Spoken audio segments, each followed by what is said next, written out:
साहब मुझे जाने दो, मैंने कुछ भी गलत नहीं किया है। चुप, ये हम तय करेंगे कि तूने गलत किया है या नहीं। साहब मेरी बात सुन लीजिए, इस बच्चे को छोड़ दीजिए। चुप रह, ज्यादा हिमायती मत बन। इसको पकड़ो, ये ज्यादा हिमायती बन रहा है। वो कौन से पुलिस वाले थे जिन्होंने मेरे बेटे को पीटा? अब मैं बताता हूं उन्हें, अब उनकी खैर नहीं। जब एक कचरा बिनने वाला लड़का कोर्ट रूम में अंदर आया तो कचरा बिनने वाले लड़के को देखकर जज दिलीप मेहता खड़ा हो गया। आखिर कौन है ये छोटा आदि, जिसे देखकर बड़े बड़े वकील, यहां तक कि जज दिलीप मेहता भी अपनी कुर्सी छोड़कर खड़ा हो गया। क्या रहस्य छुपा है इस फटे कपड़ों वाले बच्चे में, जिसने पूरे कोर्ट रूम को हिला दिया? तेज बारिश की बूंदें रेलवे स्टेशन की छत पर बज रही थीं। 8 साल का छोटा आदि अपनी गीली प्लास्टिक की बोरी में इकट्ठे किए गए कबाड़ को देखकर परेशान था। शाम के 4 बज चुके थे और अभी तक ज्यादा कुछ नहीं मिला था। कुछ पुराने अखबार, प्लास्टिक की बोतलें, टूटे हुए खिलौने और धातु के टुकड़े।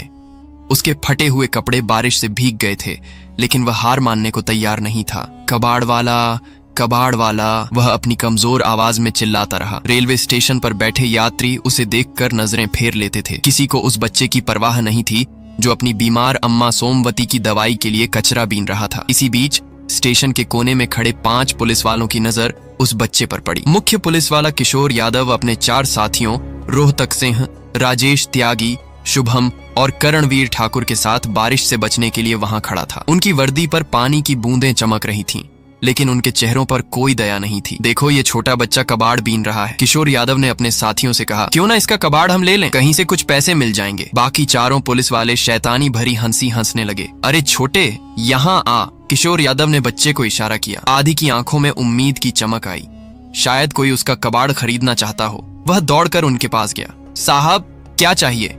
ये अखबार है, ये बोतलें हैं, किशोर यादव ने इशारा किया और रोहतक सिंह ने पूरी बोरी छीन ली। 5 पुलिस वालों ने आदि का पूरे दिन भर की मेहनत से इकट्ठा किया गया कबाड़ अपने पास रख लिया। जब आदि ने पैसे मांगे तो वे जोर से हंसने लगे। अरे छोटे, हम पुलिस हैं, हमसे पैसे मांग रहा है, राजेश त्यागी ने व्यंग्य से कहा। आदि की आंखों में आंसू आ गए। साहब, मेरी अम्मा बहुत बीमार है, मुझे दवाई के लिए पैसे चाहिए, वह रोते हुए बोला। किशोर यादव का चेहरा गुस्से से लाल हो गया। अभी भी बक रहा है, चल भाग यहाँ से। आदि ने उनके पैर पकड़े। साहब, आधे पैसे ही दे दो। तभी किशोर यादव ने गुस्से में आकर आदि की छाती पर जोर की लात मारी। आदि जमीन पर गिर गया। रोहतक ने उसके कान पर थप्पड़ मारा और कहा, चला जा यहाँ से वरना जेल में डाल दूंगा। पास खड़े एक चाय वाले ने कहा, साहब, ये मासूम बच्चा है, इसके पैसे दे दीजिए। लेकिन उसे भी मार पड़ी। राजेश त्यागी ने उसके मुंह पर थप्पड़ मारा। तेरी हिम्मत कैसे हुई? किशोर यादव ने आदेश दिया, इसे पकड़ो, जेल में डाल दो। करणवीर ठाकुर और राजेश त्यागी ने चाय वाले को पकड़ लिया। आदि को किशोर यादव ने धमकी दी, तू भी जेल जाना चाहता है या भागेगा? आदि डर गया और रोते हुए वहां से भाग गया। लेकिन इन पुलिस वालों को क्या पता था कि जिस बच्चे को उन्होंने इतनी बेरहमी से पीटा है वह किसी और का नहीं, बल्कि जिले के सीनियर जज दिलीप मेहता का अपना खून है। 6 साल पहले जब यह बच्चा केवल 2 साल का था, तब एक मेले में अपनी पिता से बिछड़ गया था। जज दिलीप मेहता अपने बेटे को तब से अभी तक ढूंढ रहे हैं, लेकिन कोई सुराग नहीं मिला। आज जो बच्चा इन पुलिस वालों के सामने असहाय था, वह उसी का लाडला बेटा था जिसे वह रोज याद करते हैं। और अब वो जिस अम्मा के साथ रहता है वो उसकी असली मां नहीं थी, बल्कि उसे सिर्फ पालने वाली अम्मा सोमवती थी, जिसने एक खोए हुए मासूम बच्चे को रोता देख सहारा दिया और अब 6 साल से पाल रही थी। 6 साल पहले की बात है। जज दिलीप मेहता अपने 2 साल के बेटे आदि के साथ शहर के बाहर लगे वार्षिक मेले में गए थे।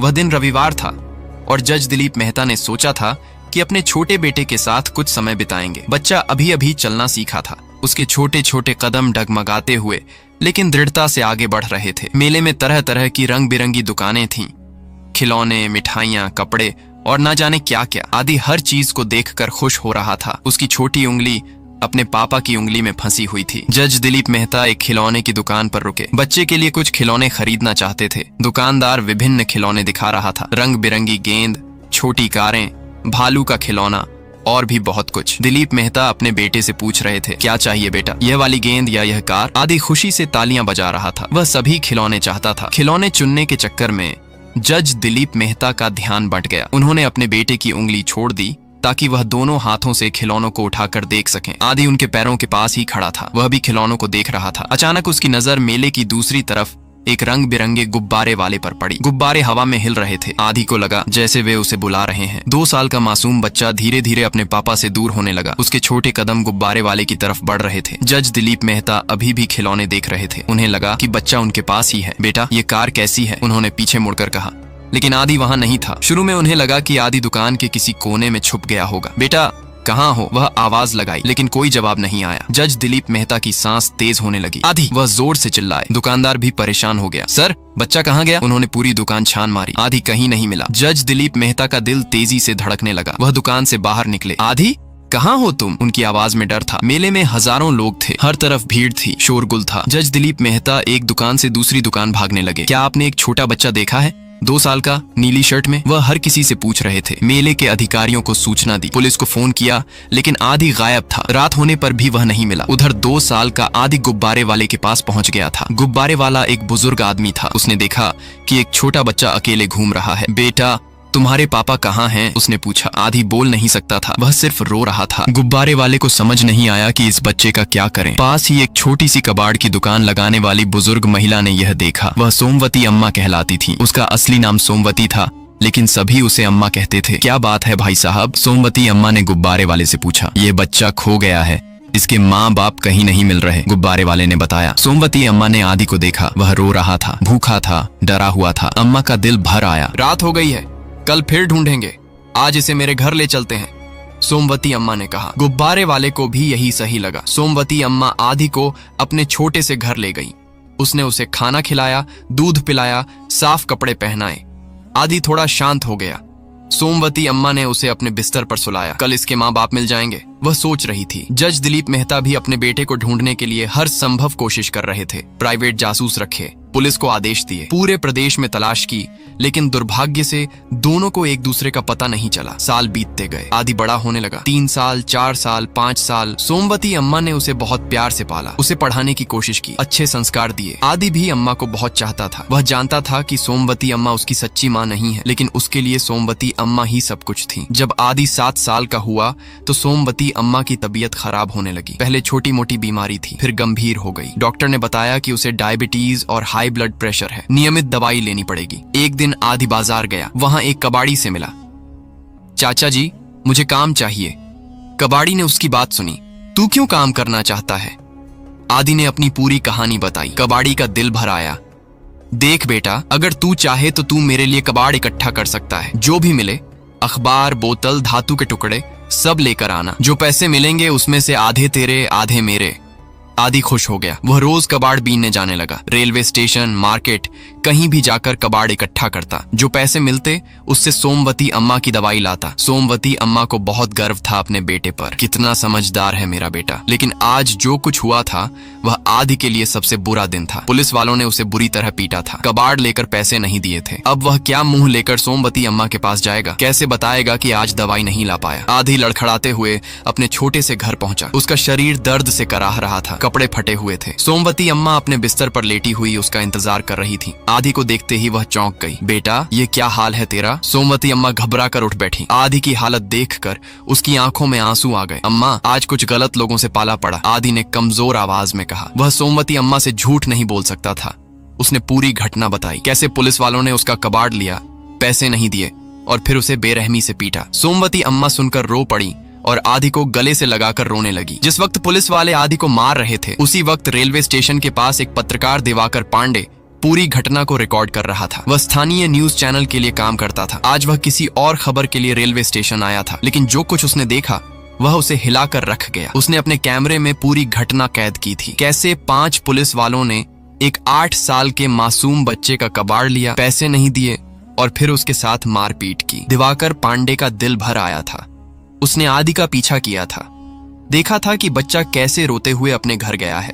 यह घटना दिखानी चाहिए, उसने सोचा। लोगों को पता चलना चाहिए कि हमारी पुलिस कैसी है। वह अगले दिन आदि के घर गया। सोमवती अम्मा की झुग्गी देखकर दिवाकर पांडे समझ गया कि यह कितना गरीब परिवार है। सोमवती अम्मा बिस्तर पर लेटी थी।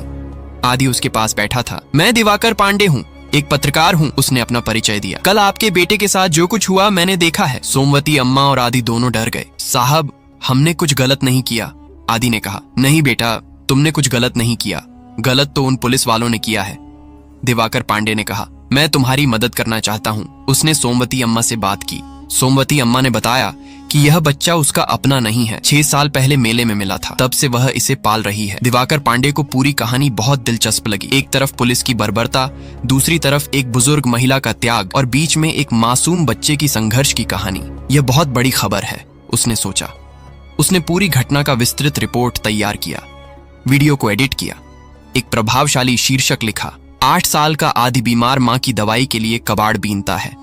पुलिस ने कबाड़ लेकर पैसे नहीं दिए और बेरहमी से पीटा, यह शीर्षक था। दिवाकर पांडे ने वीडियो को सोशल मीडिया पर अपलोड किया, फेसबुक, ट्विटर, इंस्टाग्राम, यूट्यूब, हर जगह। वीडियो में साफ दिख रहा था कि कैसे किशोर यादव ने आदि को लात मारी थी, कैसे बाकी पुलिस वालों ने उसके साथ मारपीट की थी। वीडियो अपलोड होते ही तहलका मच गया, सोशल मीडिया पर आग लग गई। कुछ ही मिनटों में हजारों लोगों ने वीडियो देखा, लाइक्स, शेयर्स, कमेंट्स की बाढ़ आ गई। लोग गुस्से में टिप्पणियां कर रहे थे, ये कैसी पुलिस है, शर्म की बात है, इन पुलिस वालों को तुरंत नौकरी से निकाला जाना चाहिए। ये बच्चा कितना बहादुर है, सरकार को इस पर तुरंत कार्रवाई करनी चाहिए। 1 घंटे में वीडियो को लाखों व्यूज मिले, 2 घंटे में ये ट्रेंडिंग में आ गया। मीडिया चैनलों की नजर इस पर पड़ी, हर बड़ा न्यूज चैनल इस खबर को दिखाने लगा। पुलिस की बर्बरता का शिकार हुआ 8 साल का आदि, कबाड़ लेकर पैसे नहीं दिए, बच्चे को पीटा, मासूम बच्चे के साथ अमानवीयता, हर चैनल पर यही चर्चा हो रही थी। स्थानीय स्तर पर भी हंगामा मच गया, लोग सड़कों पर उतर आए, हमें न्याय चाहिए, पुलिस की बर्बरता बंद करो, नारे लग रहे थे। छात्र संगठनों ने प्रदर्शन किया, महिला संगठनों ने मोर्चा निकाला। सभी की एक ही मांग थी, इन पुलिस वालों को कड़ी सजा दी जाए। इधर उन 5 पुलिस वालों की हालत खराब हो गई। किशोर यादव, रोहतक सिंह, राजेश त्यागी, शुभम और करणवीर ठाकुर को एहसास हुआ कि वे बड़ी मुसीबत में फंस गए हैं। वीडियो अब राष्ट्रीय स्तर पर वायरल हो गया था, दूसरे राज्यों के लोग भी इसे देख रहे थे। अंतर्राष्ट्रीय मीडिया ने भी इस पर रिपोर्ट की। India police brutality on 8-year-old child जैसी हेडलाइंस विदेशी अखबारों में छपी। इधर जज दिलीप मेहता विदेश में एक अंतर्राष्ट्रीय न्यायिक सम्मेलन में हिस्सा ले रहे थे। रात का समय था जब उनके स्टाफ ने उन्हें यह वीडियो दिखाया। वीडियो देखकर उनका खून खौल गया। यह कैसी बर्बरता है, एक 8 साल के बच्चे के साथ ऐसा व्यवहार। लेकिन जब जज साहब ने आगे का वीडियो देखा तो उनके पैरों के नीचे से जमीन खिसक गई। वीडियो में सोमवती अम्मा बता रही थी कि यह मेरा बेटा नहीं है, यह तो मुझे मेले में मिला था। जब जज दिलीप मेहता ने यह बात सुनी, वह गुस्से से चिल्लाए। उन्होंने तुरंत अपनी टीम को फोन किया। मैं चाहता हूं कि तुरंत उस बच्चे और उसकी अम्मा तक पहुंचा जाए, जो भी मदद चाहिए वह की जाए, क्योंकि जज दिलीप मेहता समझ गए कि हो ना हो यह उनका अपना बेटा हो सकता है जो 6 साल पहले खो गया था। अगली सुबह जज दिलीप मेहता की टीम तुरंत आदि के घर पहुंची। टीम लीडर रमेश शर्मा सोमवती अम्मा की झुग्गी देखकर हैरान रह गया। इतनी गरीबी के बीच एक बुजुर्ग महिला और एक छोटा बच्चा कैसे गुजारा कर रहे हैं। सोमवती अम्मा बिस्तर पर लेटी थी, आदि उसके पास बैठा था। कल की मार की वजह से उसका शरीर अभी भी दर्द कर रहा था। मैं रमेश शर्मा हूं। जज दिलीप मेहता की टीम से रमेश ने अपना परिचय दिया। हमें आपकी घटना के बारे में पता चला है, जज साहब ने आपकी मदद करने के लिए भेजा है। सोमवती अम्मा और आदि दोनों घबरा गए। साहब, हमने कुछ गलत नहीं किया, आदि ने डरते हुए कहा। नहीं बेटा, तुमने कुछ गलत नहीं किया, गलत तो उन पुलिस वालों ने किया है, रमेश ने आदि को समझाया। जज साहब बहुत गुस्से में हैं, उन्होंने तुम्हारी मदद करने का आदेश दिया है। रमेश ने सोमवती अम्मा की हालत देखी, वह बहुत कमजोर लग रही थी। उसने तुरंत जज दिलीप मेहता को बताया कि सोमवती अम्मा की तबीयत बहुत खराब है। जज दिलीप मेहता ने तुरंत आदेश दिया, अम्मा को तुरंत शहर के सबसे बड़े अस्पताल में ले जाओ। ठीक है सर। आंटी जी, आपको तुरंत अस्पताल ले जाना होगा। सोमवती अम्मा ने हाथ जोड़े। साहब, हमारे पास पैसे नहीं है, अस्पताल का खर्च कैसे होगा? रमेश ने कहा, आपको पैसों की चिंता करने की जरूरत नहीं, जज साहब ने सब इंतजाम कर दिया है। उन्होंने एम्बुलेंस बुलाई। सोमवती अम्मा को शहर के सबसे बड़े निजी अस्पताल ले जाया गया। अस्पताल में सोमवती अम्मा का पूरा चेकअप हुआ। डॉक्टरों ने बताया कि उनकी हालत गंभीर है, डायबिटीज और हाई ब्लड प्रेशर के अलावा किडनी में भी समस्या है, तुरंत इलाज शुरू करना होगा, डॉक्टर ने कहा। रमेश ने सभी पेपर वर्क करवाई। सोमवती अम्मा को प्राइवेट रूम दिया गया, बेहतरीन इलाज की व्यवस्था की गई। जज दिलीप मेहता का फोन आया, तुरंत उन पुलिस वालों के खिलाफ कार्रवाई हो। उनकी टीम ने कहा, ठीक है सर। तुरंत उन 5 पुलिस वालों के खिलाफ कार्रवाई शुरू हुई। किशोर यादव, रोहतक सिंह, राजेश त्यागी, शुभम और करणवीर ठाकुर को तुरंत सस्पेंड कर दिया गया। उनके खिलाफ धारा 323 स्वैच्छिक रूप से चोट पहुंचाना, धारा 506 आपराधिक धमकी और धारा 34 सामान्य इरादे को बढ़ावा देना के तहत मामला दर्ज किया गया। रमेश शर्मा रोज अस्पताल आकर सोमवती अम्मा का हालचाल पूछता था। जज साहब का कहना है कि आपको किसी चीज की कमी नहीं होनी चाहिए। उसने सोमवती अम्मा से आदि के बारे में और भी जानकारी ली। ये बच्चा आपको कैसे मिला था? सोमवती अम्मा ने पूरी कहानी बताई। कैसे 6 साल पहले मेले में ये बच्चा खोया हुआ मिला था, कैसे उसने इसके माँ बाप को ढूंढने की कोशिश की थी, कैसे कोई सुराग नहीं मिला था, कैसे उसने इसे अपना बेटा मानकर पाला था। रमेश को यह कहानी बहुत दिलचस्प लगी। उसने तुरंत जज दिलीप मेहता को फोन किया और पूरी बात बताई। सर, यह बच्चा इस महिला का अपना नहीं है, 6 साल पहले मेले में खोया हुआ था। जज दिलीप मेहता का दिल तेजी से धड़कने लगा। 6 साल पहले कौन सा मेला? सर, शहर के बाहर वाला वार्षिक मेला जो हर साल लगता है, रमेश ने बताया। जज दिलीप मेहता की सांस फूलने लगी। 6 साल पहले वह भी उसी मेले में गए थे। उसी मेले में उनका बेटा खो गया था। रमेश, तुम तुरंत उस बच्चे की एक तस्वीर भेजो और यह भी पता करो कि उसके शरीर पर कोई खास निशान है या नहीं। रमेश ने तुरंत आदि की तस्वीर जज दिलीप मेहता को भेजी। तस्वीर देखते ही दिलीप मेहता के होश उड़ गए। यह वही चेहरा था जिसे वह 6 साल से ढूंढ रहे थे। वही आंखें, वही नाक, वही होंठ, लेकिन अभी भी उन्हें पूरा यकीन नहीं था। रमेश, उसके शरीर पर कोई निशान है? उन्होंने कांपती आवाज में पूछा। रमेश ने सोमवती अम्मा से पूछा, आंटी जी, इस बच्चे के शरीर पर कोई जन्म का निशान है? सोमवती अम्मा ने कहा, हाँ बेटा, इसके दाहिने हाथ की हथेली में एक छोटा सा काला निशान है और माथे पर भी एक छोटा सा तिल है। रमेश ने तुरंत फोन पर यह बात जज दिलीप मेहता को बताई। जज दिलीप मेहता चीख पड़े, ये मेरा बेटा है, ये मेरा आदि है। वह रोने लगे। 6 साल की तड़प, 6 साल का इंतजार, 6 साल की खोज आज खत्म हो गई थी। उनका बेटा मिल गया था, लेकिन कैसी स्थिति में मिला था? एक गरीब झुग्गी में कबाड़ बीनते हुए, पुलिस वालों की मार खाते हुए। रमेश, मैं तुरंत आ रहा हूं, किसी को कुछ मत बताना, ना बच्चे को ना उस महिला को, मैं खुद आकर सब कुछ संभालूंगा, दिलीप मेहता ने कहा। वह तुरंत एयरपोर्ट के लिए निकल गए। प्राइवेट जेट की व्यवस्था की। कुछ घंटों में वह अपने शहर पहुंच गए। इधर कोर्ट में उन 5 पुलिस वालों के खिलाफ सुनवाई शुरू हो गई थी। मजिस्ट्रेट ने वीडियो का सबूत देखा, गवाहों के बयान सुने। दिवाकर पांडे ने भी अपना बयान दिया। मैंने अपनी आंखों से देखा है कि कैसे इन 5 पुलिस वालों ने मिलकर एक 8 साल के बच्चे को बेरहमी से पीटा है। बचाव पक्ष के वकील ने कहा, माय लॉर्ड, मेरे मुवक्किल पुलिस वाले हैं, हो सकता है कि कुछ गलत फहमी हुई हो। लेकिन मजिस्ट्रेट ने कहा, वीडियो साफ है, इसमें कोई गलत फहमी नहीं है, ये स्पष्ट रूप से पुलिस की क्रूरता है। अभियोजन पक्ष के वकील ने कहा, माय लॉर्ड, ये सिर्फ एक घटना नहीं है, ये हमारे सिस्टम की नाकामी है। जो लोग कानून व्यवस्था बनाए रखने के लिए नियुक्त किए गए हैं, वही कानून तोड़ रहे हैं। एक 8 साल के मासूम बच्चे के साथ इतनी क्रूरता सिर्फ इसलिए कि उसने अपनी मेहनत के पैसे मांगे। कोर्ट रूम में भारी भीड़ थी। मीडिया, स्थानीय लोग, एक्टिविस्ट सभी आए थे। सभी न्याय की मांग कर रहे थे। कोर्ट के बाहर भी लोगों की भीड़ थी। इन पुलिस वालों को कड़ी सजा मिलनी चाहिए। न्याय देर से आए लेकिन आना चाहिए। मजिस्ट्रेट ने कहा, यह एक गंभीर मामला है। जब जज दिलीप मेहता कोर्ट पहुंचे तो वहां का मजिस्ट्रेट उन्हें देखकर खड़ा हो गया। सर, आप यहाँ? मैं इस केस को देखने आया हूँ, जज दिलीप मेहता ने कहा। सर, लेकिन ये तो मजिस्ट्रेट कोर्ट का मामला है, मुझे पता है, लेकिन ये केस मेरे लिए बहुत खास है। जज दिलीप मेहता ने एक तरफ बैठकर कार्यवाही देखना शुरू किया। कोर्ट रूम में सभी लोग जज साहब को देखकर हैरान थे। इतने बड़े जज इस छोटे से केस में क्यों आए हैं? मजिस्ट्रेट ने कार्यवाही जारी रखी। अब हम पीड़ित बच्चे और उसकी अम्मा के बयान सुनेंगे। रमेश शर्मा ने अस्पताल से फोन किया, सोमवती अम्मा और आदि को कोर्ट लाना होगा। 1 घंटे बाद एक एम्बुलेंस कोर्ट के बाहर रुकी। सोमवती अम्मा को व्हील चेयर पर लाया गया। आदि उसके पास चल रहा था। उसके कपड़े अभी भी फटे हुए थे, चेहरे पर मार के निशान थे। जैसे ही आदि कोर्ट रूम में दाखिल हुआ, जज दिलीप मेहता की सांस अटक गई। वह तुरंत अपनी कुर्सी छोड़कर खड़े हो गए। उनकी आंखें फैली हुई थीं। दिल तेजी से धड़क रहा था। पूरा कोर्ट रूम हैरान था। इतने बड़े जज एक छोटे से कबाड़ बीनने वाले बच्चे को देखकर क्यों खड़े हो गए? आदि भी जज साहब को देखकर घबरा गया। वह सोमवती अम्मा के पास जाकर छुप गया। अम्मा, ये बड़े साहब कौन हैं? मजिस्ट्रेट ने कार्यवाही शुरू की। आदि, तुम अपना बयान दो, तुम्हारे साथ क्या हुआ था? आदि ने डरते डरते पूरी घटना बताई। कैसे उसने रेलवे स्टेशन पर कबाड़ इकट्ठा किया था, कैसे पुलिस वालों ने उसका सारा कबाड़ लेकर पैसे नहीं दिए, कैसे उन्होंने उसे मारा था। जब आदि अपनी कहानी सुना रहा था, जज दिलीप मेहता के आंसू नहीं रुक रहे थे। यह उनका बेटा था, उनका लाडला आदि, जिसे वे 6 साल से ढूंढ रहे थे। कोर्ट रूम में सन्नाटा था। लोगों की आंखों में आंसू थे। सोमवती अम्मा ने भी अपना बयान दिया। यह मेरा बेटा नहीं है, 6 साल पहले मेले में मिला था। मैंने इसे अपना बेटा मानकर पाला है। यह बहुत अच्छा बच्चा है, मेरी दवाई के लिए मेहनत करता है। जब सोमवती अम्मा ने कहा कि आदि उसका अपना बेटा नहीं है और 6 साल पहले मेले में मिला था, तो जज दिलीप मेहता अब और नहीं रोक सके। वह अपनी जगह से उठे और तेजी से आदि की तरफ बढ़े। पूरा कोर्ट हैरान था। जज साहब क्या कर रहे हैं? जज दिलीप मेहता आदि के पास पहुंचे और उसके सामने बैठ गए। बेटा, तुम्हारे हाथ की हथेली दिखाओ। आदि डरते हुए अपनी हथेली दिखाई। वहां एक छोटा सा काला निशान था। जज दिलीप मेहता ने उसके माथे को देखा।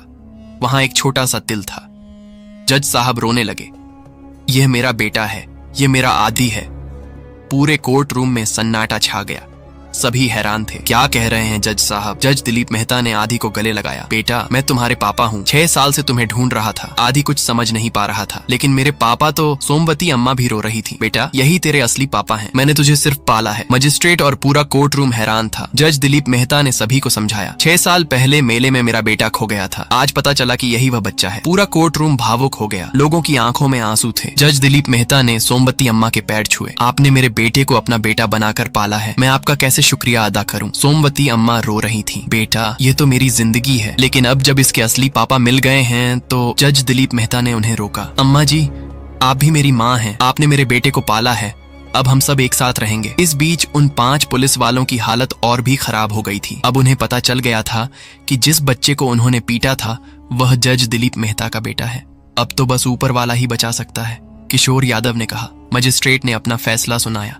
इस मामले की गंभीरता को देखते हुए और इस बात को देखते हुए कि पीड़ित बच्चा जज दिलीप मेहता का बेटा है, मैं निम्नलिखित सजा देता हूँ। पूरा कोर्ट रूम खामोश था। किशोर यादव को मुख्य आरोपी मानते हुए 7 साल की कठोर कारावास की सजा दी जाती है। बाकी चारों रोहतक सिंह, राजेश त्यागी, शुभम और करणवीर ठाकुर को 5-5 साल की कठोर कारावास की सजा दी जाती है। न्यायाधीश ने अपने फैसले में कहा, यह केवल एक बच्चे के साथ अन्याय नहीं है, यह हमारे पूरे सिस्टम पर सवाल खड़ा करता है। जो लोग कानून की रक्षा करने के लिए नियुक्त किए गए हैं वही कानून तोड़ रहे हैं। इस तरह की क्रूरता बर्दाश्त नहीं की जा सकती।